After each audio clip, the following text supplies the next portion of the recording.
Good morning বন্ধুরা, সকাল সকাল আজকে চলে আসলাম। দেখো, আর আজকের ভিডিওটা হচ্ছে আমার মায়ের বাড়ির থেকে, মানে গ্রামের বাড়ির থেকে ফার্স্ট ব্লগিংটা কিন্তু আমি এটা থেকেই শুরু করছি।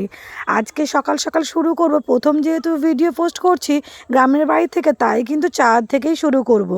দেখো গ্রামের পরিবেশ, সকালবেলা উঠে দেখো এখন 7টা বাজে, আর সূর্যের আলো কিভাবে দেখো উঠানের মধ্যে এসে পড়েছে।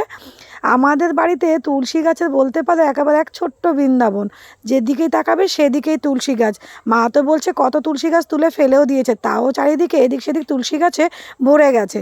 আর এদিকে দেখো সকাল সকাল ঘুম থেকে উঠে ফ্রেশ হয়ে নিয়েছি চা খাবো বলে। আজকে কিন্তু ঠান্ডা ঠান্ডা একটু উত্তরে হাওয়াও দিচ্ছে।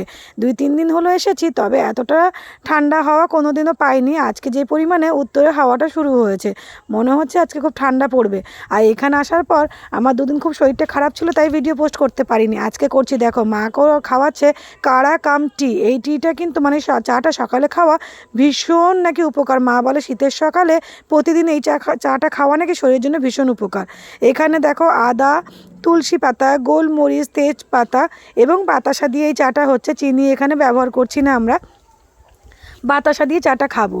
আর গ্রামের দিকে মানুষেরা কিন্তু এখনও কিন্তু অনেক গাছগাছড়ি পাতা শরবত সকালবেলা খেয়ে থাকে।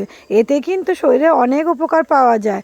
তো আমিও তোমাদের সঙ্গে শেয়ার করব। মাও বলেছে অনেক রকম পাতা আছে যেগুলো শরবত করে খেলে শরীরে নানা রকম উপকার পাওয়া যায়, যেগুলো আমি তোমাদের সঙ্গে এক এক করে শেয়ার করব। তো দেখো এখানে চাটাকে খুব ভালো করে ফুটিয়ে নিয়েছি আগে সমস্ত উপকরণগুলো দিয়ে, আদা, তেজপাতা, তুলসী পাতা, গোলমরিচ, সঙ্গে হচ্ছে হ্যাঁ এই কটাই দিয়েছি, আর কিছু দিইনি। তবে মা কালকে দিয়েছিল কাঁচা হলুদও দিয়েছিল।